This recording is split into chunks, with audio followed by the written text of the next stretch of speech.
And I'd like to call to order this November 15th, 2023 board meeting. And begin by asking each commissioner to please respond with a here when I call out their name.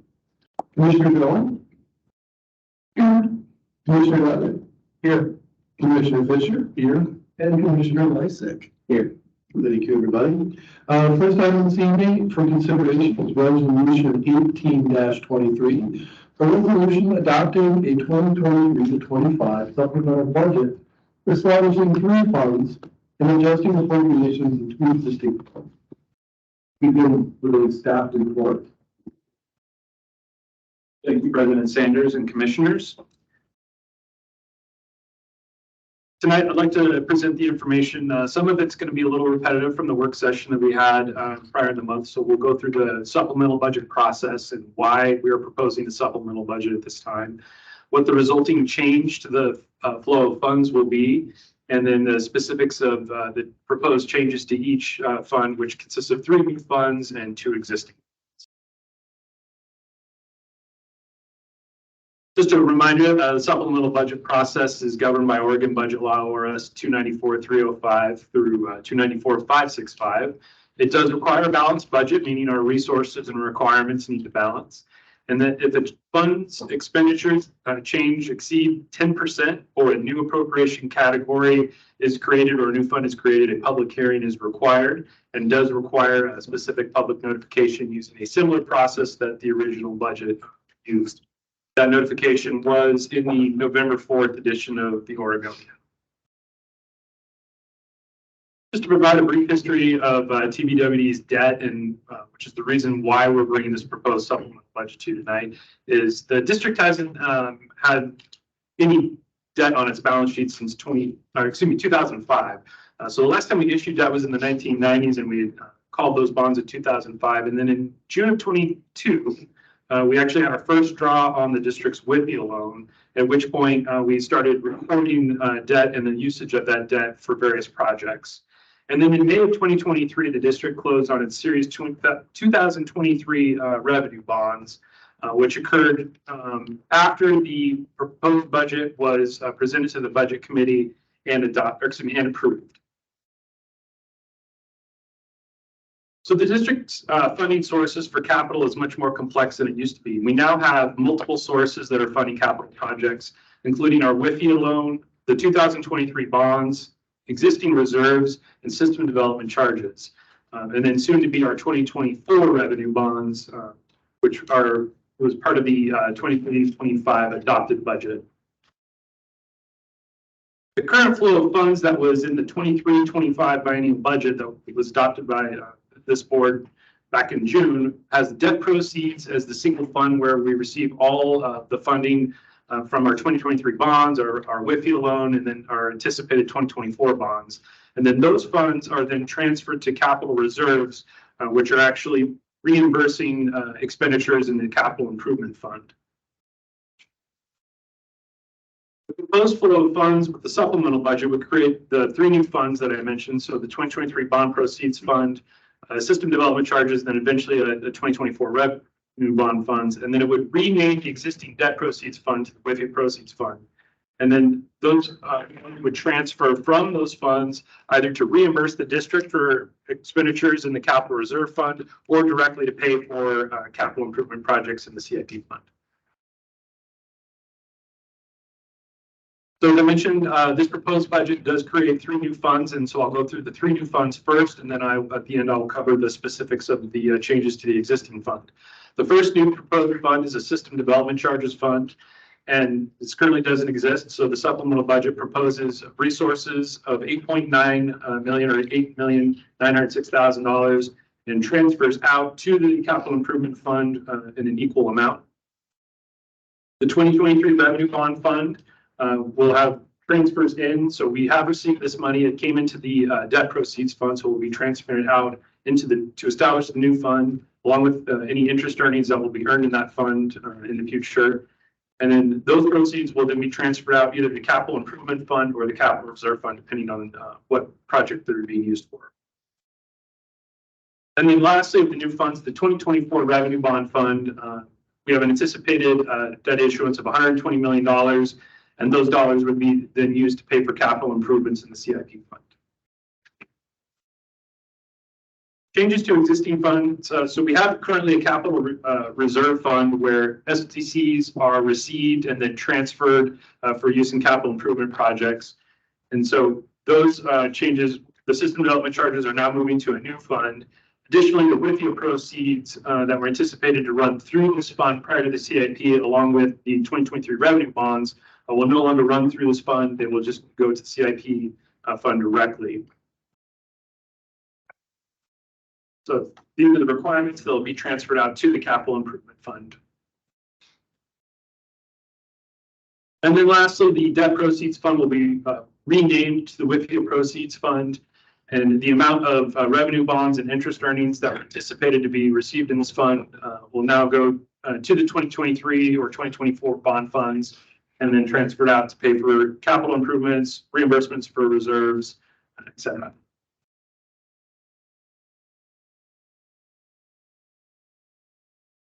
Staff is recommending that the board consider a resolution adopting 2023-2025 supplemental budget, establishing the System Development Charges Fund, the 2023 Revenue Bond Fund, and the 2024 Revenue Bond Fund, and adjusting appropriations for the 23-25 biennium accordingly.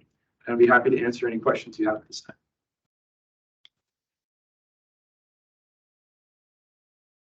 I'm not hearing any questions. That is my minute to open public hearing for resolution 18-23. Is there anyone who wishes to comment?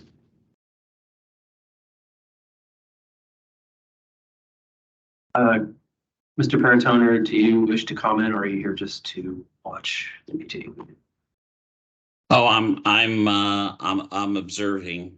It would be great if you put up the budget just one more time. It went by pretty quick, and I like to look at all the details.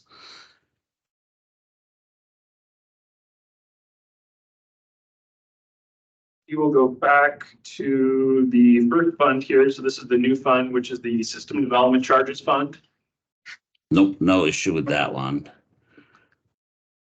And the 2023 Revenue Bonds Fund.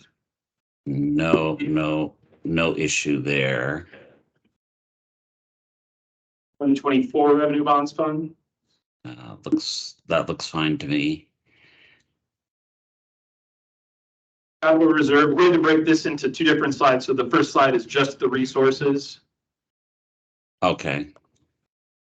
Yeah, that looks good to me.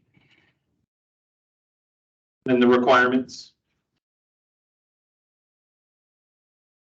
Okay. Okay. I'd be happy to provide this to you after the meeting, and I'm sure you can touch base with Justin if you have any questions. Yeah, no, it just, they went by very quickly, and I was like focusing on listening, so not looking, but now I see everything. It all looks fine to me. Thank you. And lastly, the WIFIA Proceeds Fund, which was renamed from the Debt Proceeds Fund, which has resources and requirements. I appreciate the feedback. I'll make a note of presenting slower if we have another supplemental budget. Well, the issue is that when you know each number there very well, then it's easy to go by pretty quickly. So and I'm a little older, so it takes me a little longer to absorb everything. But it looks good. Thank you.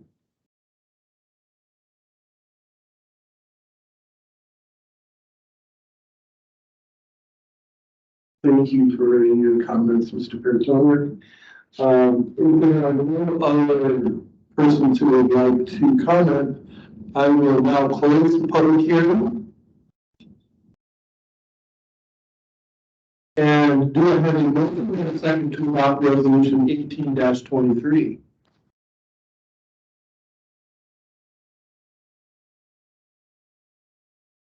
This is Jim Donovan, so moved. Commissioner Lysak, I second. Thank you. The motion and the second, therefore, all those in favor, please say aye. Aye. All those opposed? No. Hearing any motion passes. Thank you, everybody. Thank you, commissioners. Thank you, Justin. The next item for consideration is the second reading of an ordinance amending system development charges. And I believe we have general counsel talking about for us. Thank you and good evening.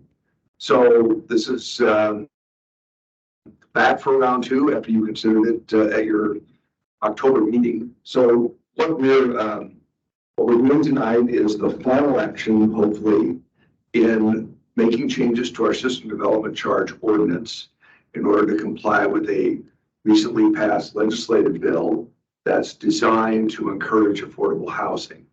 Our part of this in the affordable housing scheme is really how system development charges may or may not play into that. And one of the provisions of the recently enacted bill is to allow conversion of commercial structures to residential structures.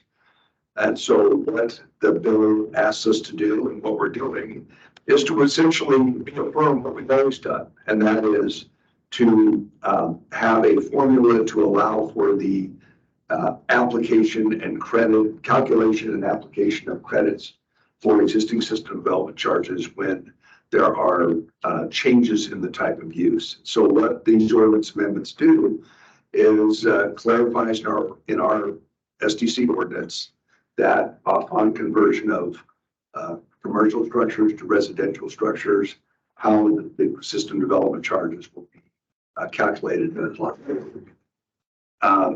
Last month, we had the first reading, and if you recall that procedure, we would ask that you have a motion to read the ordinance by title only, then open it for public hearing, and then at the conclusion of public hearing, then adopt by motion the ordinance. And so I'm happy to answer questions, but otherwise, I'll leave it to the chair to take it away. Not hearing any questions. We don't have any motion and a second to perform the second reading of ordinance 02/23 by title only. Commissioner Fisher, I move. This is Commissioner Duggan, second. Thank you. We have a motion and a second. All those in favor, say aye. Aye.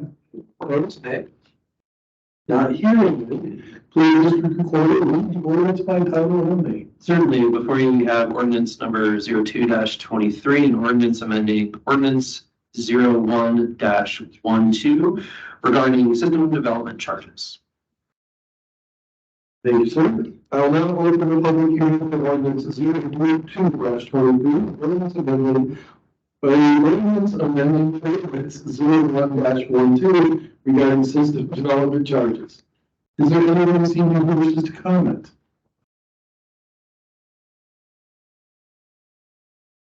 Not seeing any online.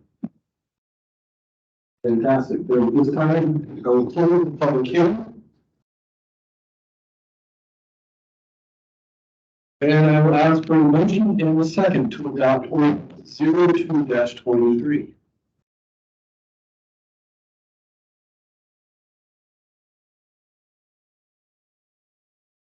Commissioner Leidlich, so moved. This is Jim Dowd, second.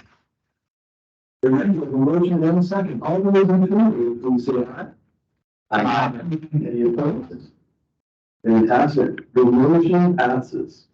We will move on to the activities for the evening, and we'll begin reports by the Chief Executive Officer and management staff. Paul. President Sanders, Commissioners, quick update on the activities. In the past month, first we highlight the fact we have our leadership team retreat on Monday the 13th. This was a retreat where each of the department managers went through the projects and priorities for their departments. We were looking for dependencies and issues that we would have on the schedule so we could right size our ambitions for the rest of the biennium. We're developing a presentation for your December 5th work session where we will review more fully. We're just going to work on some of the details from that retreat. But that mainly delays and initiatives. That was the intent, was to right size our efforts and make sure we were coordinated and keeping our eye on the most important priorities of the district. With that, I will turn over to Justin Carlton, who will present tonight's department report. Justin. Hello again, President, Senators, and Commissioners. My pleasure to bring you the Finance Department report tonight. What I would like to discuss with you is some of the activities that the finance team is doing to manage the district's financial assets to the benefit of our customers. You've heard David Kraska talk about some of the challenges that they're having with spending levels on the program as compared to the budget. And those are occurring for various reasons, and I'm confident that he and his team are working to resolve those issues. But there's a silver lining that situation is creating that we're capitalizing on, and I think it's important to draw attention to it. You've heard my predecessor, Mr. Matthews, talk about or give multiple presentations on the district's long-term financial planning efforts, and that's something we do a considerable amount of, but we also do a lot of short-term financial planning. And we use a model that was developed by our senior management analyst, Joe Healy, and on a weekly basis, we actually go through and we look at the district's rate revenue, non-rate revenue, its proceeds from the Whitfield loan, what investments are maturing and what money's coming back to the district. And then we also look at the district's uses. So it's operations and maintenance expenditures, capital expenditures, any debt service payments that we need to make, or any new investments that we're making. We get information from district resources. We actually get some very specific information out of the WWSP, where we can look and see what invoices are in the funnel. And we make predictions on a 4-week basis on how to invest the district's resources. I looked just before this meeting, the current 4-week treasuries are trading at about 5.44% annual interest. So just kind of a timeline of aligning what the market is able to do for us and what we're able to do with the extra resources. And so the result of this activity is generating about $600,000 a month in positive variance for our interest earnings through the first quarter of this year, which is approximately double of what we were budgeting. So for the estimated total for fiscal year 24, we're looking at approximately $15 million in interest earnings from the investments of the district's portfolio. Comparing that to some expenditures that we have along the same time frame, so the district's debt service for fiscal 24 is $3.65 million. Our purchased water budget is approximately $15 million. Our 189th pump station, the total cost of that project are about $9.8 million. So the amount of money that we're generating from our portfolio is, you can get a pump station and then pay some debt service for the year. You can pay the whole water bill. So these are real resources that we're generating for our customers, able to capitalize on this situation that's occurring with the variance that's happening in our spending levels. I've often joked that sometimes it's better to be lucky than good. And so we're in a unique interest rate environment where the short-term end of interest rates is much higher than the longer term. So we're able to have that money be liquid, which is our priority for these investments. You know, we're not hedge fund managers. We're not out there looking to take risky bets. But we're able to invest those resources in short-term, highly liquid, highly safe securities and generate real earnings for our customers that I've demonstrated here. Just wanted to let you know that is what the finance team is up to every week during our team meetings.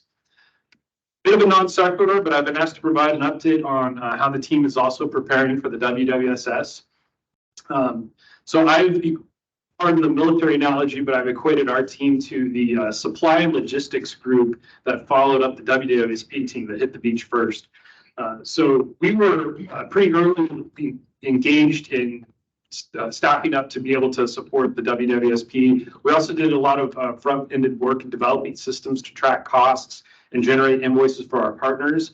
We have to generate weekly project expenditures for our partners. So the process actually written into the agreement states that we'll let them know this is the amount of money that we have outgoing this week. And they actually send that money to us the same week so that we're minimizing the interest costs for carrying the cost of paying those invoices.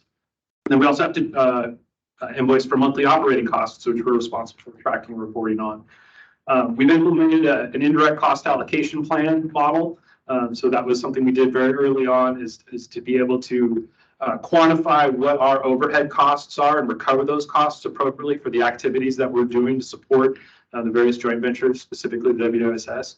And then, as I mentioned, we built some team capacity. So when I first got to the district 14 years ago, there were no certified accountants on staff. We currently have 3, 2 CPAs and a CMA. We also have a lot of really talented, experienced people who are into the weeds on what it takes to manage the finance role for the WWSS. And we're well equipped to do that as we transition to our primary managing role in the operations phase.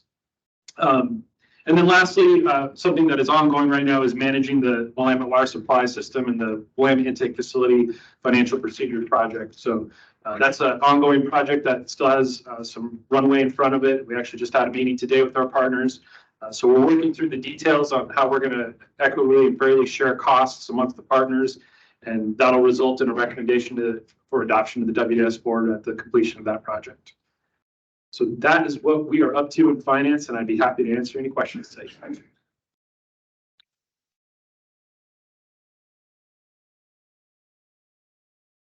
I'm not trying to put you on the spot or anything like that. It's just out of curiosity because I'm reading a lot about it at our institution. What is the expectation of working back in the office versus working at home? What are we doing? Not just in your department, I guess, district-wide at this point. I'll answer for the finance department, then I will defer to our CEO as it relates to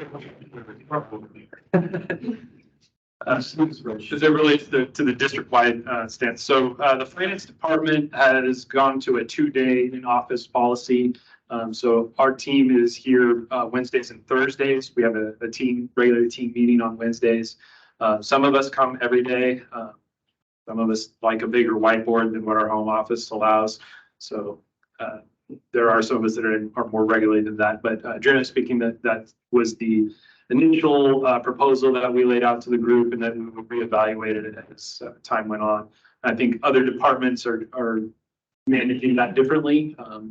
The initial color was that department managers would have discretion over that, and so that's what the finance department has chosen to do. Out of coincidence, our college is doing the exact same thing with the finance 2 days a week. It seems to be about right. And as just mentioned, President Sanders, the district's approach is to let the departments fit best to their workflows, their workings, and their employees. So there is a mix within the organization. And we can, if you're curious, we can come back with each department reporting on it, or you can just put them on the spot tonight if you'd like. Now, I would like to put them on the spot, but that might be the question as we go through each group's presentations. Obviously, there are some of those that really can't. Yeah, that's sort of meters. That's really don't want CPAs around if you don't have to. I'm not a CPA, so I'm not. We also are responsible for managing the inventory and warehouse, and so that staff person is here daily. So it really depends on the role. Thank you. Thank you. The report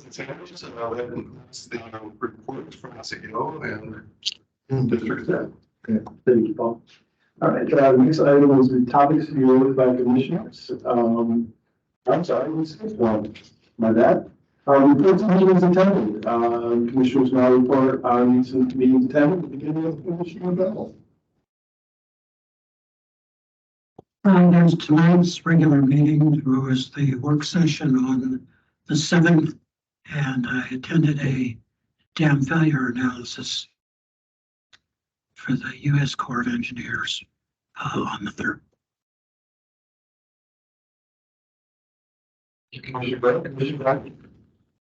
On October 25th, I attended the Talking Water virtual open house where the topic was winter preparation around the home. On the 2nd of November, we had the WWS board meeting, which was our regular meeting for the month of November. And then on the 7th, we had our board work session where Dave Kraska gave the update on what happened at the board meeting the previous week, and then tonight's meeting. Thank you, Commissioner Duggan. Commissioner Fisher. In addition to the meetings that have already been stated, like the work session, on the 27th of October, I attended a virtual Exploring Infrastructure Solutions seminar hosted by the Thousand Friends of Oregon, just to sort of hear from regional partners about how they're trying to find infrastructure investment dollars and what they're doing with them.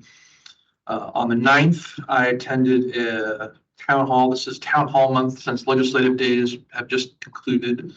So I attended a town hall with Dacia Graber and Ben Bowman to hear legislative updates from them. Then on the 13th, I got to participate in a telephone town hall with Congresswoman Andrea Salinas to hear what's going on in DC land right now.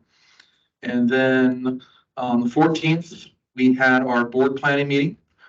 And then we have our meeting going on tonight. And then tomorrow, in the continuation of Town Hall November, I'm attending a town hall with Representative Hai Pham, Washington County Commissioner Nafisa Fai, and Hillsborough City Councilor Beach Pace.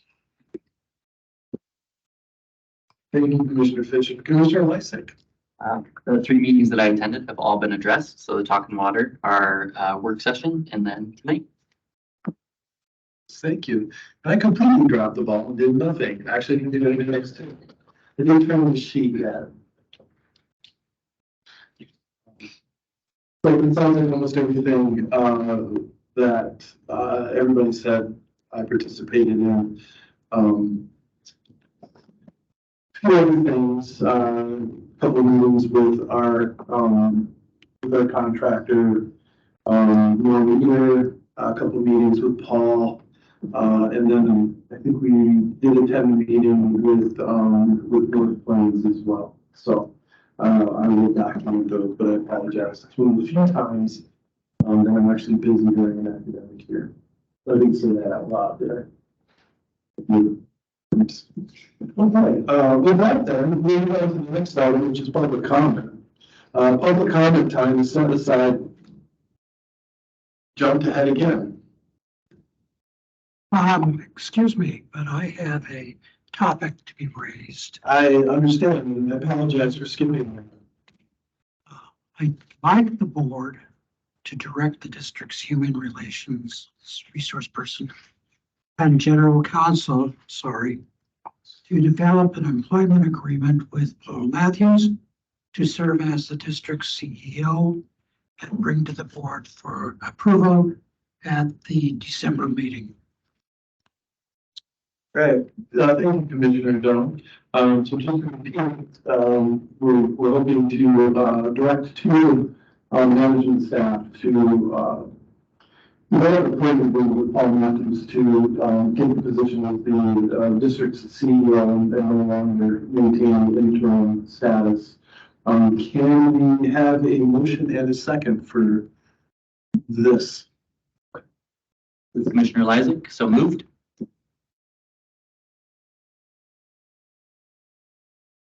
Commissioner Duggan, second. All those in favor, please say aye. Aye. Aye. And opposed? Hearing none, motion passes. And we're going to go now direct the district's human resources director and general counsel to develop an employment agreement with Paul Matthews to serve as the district's CEO and to bring that for board approval in the December regular. Any questions? Yes, sir. I think the question would be, in the past, the board has sometimes and sometimes not appointed a subcommittee of two of you to work with the HR director and myself to develop the contract. So if you'd like to do that, you can make that motion. You'd need to then have a discussion among yourselves as to which person or which two of you you'd like to have do that. And you may not want to do that at all. So it's entirely your choice.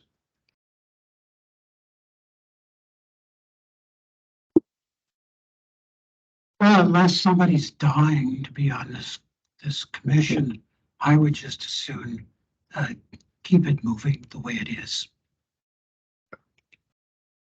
That's my 2 cents worth, or my 20% of the commission.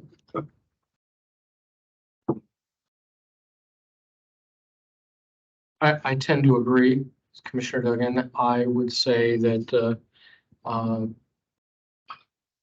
the senators, Paul and, our HR director and our esteemed council can, work something out and present it to the board. We have enough history on this. Unless you're asking for, 5 months vacation and, an all expense, vacation, budget, I think we can accommodate that without any additional meetings. Maybe a motorcycle? Yeah, unless we want to put a car allowance, into a motorcycle allowance, maybe an e-scooter. Can we get that in the budget? I'll let you borrow my Vespa, Paul. I'm fine without having a second committee being impaneled. Looks like we have some consensus with that regards, and we just leave it up to staff to develop the proposal.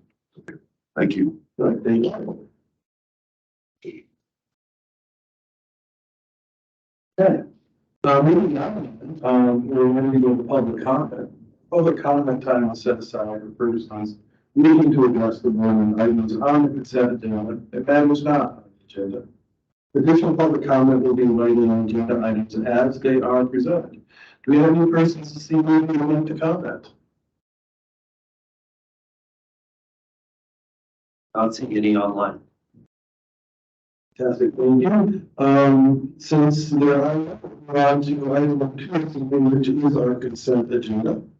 Consent agenda items are considered to be routine, may be enacted within one motion without separate discussion. Any board members may request that an item be removed by motion for discussion and separate action. Any items requested to be removed from the consent agenda for separate discussion will be considered immediately after the board has approved those items which do not require discussion. This evening will include the after the 2023 regular meeting minutes and request for endorsement of annexation, tax lot number 200 on tax map 1 North 1 West -21 AB and portions of tax lot 100 on tax map 1 North 1 West -21 AB. That's Washington County, Florida, Canyon Valley with the west. Do I have a motion and a second to approve the consent agenda as presented? It's Jim Davis, so moved. Commissioner Duggan, second. Thank you. Anyone in favor, please say aye. Aye. Aye. All those opposed? Now, hearing none, the motion passes. Now moving from Washington County. All townships are west of the primary, so they can drop the deadline. Primary, yes. The motion passed to the primary. Well, now west of the primary. I will say that. All right, we take this to the agenda. It's our next item. Consider the resolution updating local contract review board rules. The staff report by once again our esteemed general counsel, Clark Balfour. Thank you very much. And in defense of Washington County, all the title companies all have approved dropping the range west east. So you can find it in just about any legal description in Oregon, at least current ones. So there it is. I'm with you. I think it belongs there. I always want to put it there. And often when I'm going through databases, I'll plug it in and I get rejected every time. So there you go. Really? Yeah. Wow. Yeah, but you're right. We're technically, we are right and they're all wrong. Yeah. There you go. So I think tonight you're going to be acting as the local contract review board. And I think before I get into this discussion, I probably should have reminded you before that we need to actually recess your regular meeting and convene as the local contract review board and then I'll give you my staff report. Okay, and in that case, unless there is any other agenda items, which needs to be discussed. Not hearing, I will formally close this evening's board meeting.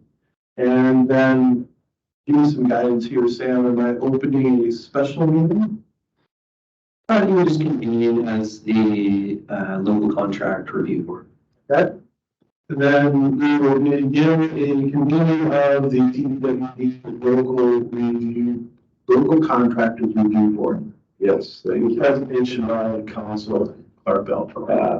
Thanks very much. So, this was an item that was presented to you at the work session a few weeks ago. Recent statutory change raised some of our minimum thresholds for contracting. We want to conform our rules to that. As you can see, small procurements are those that were under $10,000. We could direct appoint someone to do those. Intermediate procurements were those between $10,000 and $150,000, and they had certain solicitation rules to follow. But during the 23 legislative session, the Senate bill was passed 1047 to change those thresholds to 25,000 for small purchases and 100.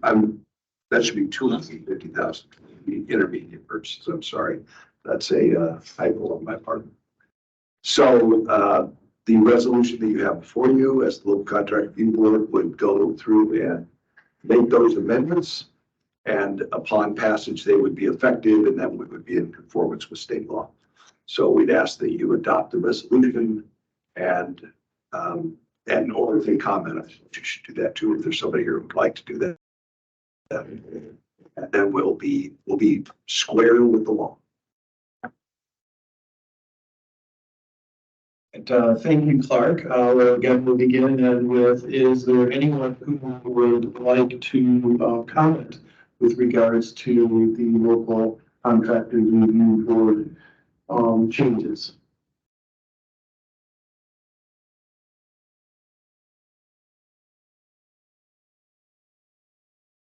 Okay, nobody online? Fantastic, in which case then, is there a resolution about this or just a general resolution? Yes, there is. It's pardon my delay, but so this is resolution 20-23. Great, thank you. In that case, then can I have my information? We have someone to adopt resolution 20-23, updating the local contract review board rules of Plaza Valley County District. Commissioner Duggan, so moved. And I would note that this action seems the equivalent for purchasing rules as our SDC update ordinance was for our SDC policies. So very, very parallel actions in my view. So moved. Jim, second. Thank you. Motion to second. All those in favor, please say aye. Aye. Aye. Any opposed? Not hearing any, the resolution passes. Thank you, Clark. And with that then, I don't believe we have any other items on this evening's agenda. I will close this evening's local contract review board meeting and adjourn the overall meeting for the evening. And thank everybody for their time. We do have executive session this evening. No, we We don't. don't have executive sessions. That'll be December. I don't get to wish anybody season's greetings. Oh,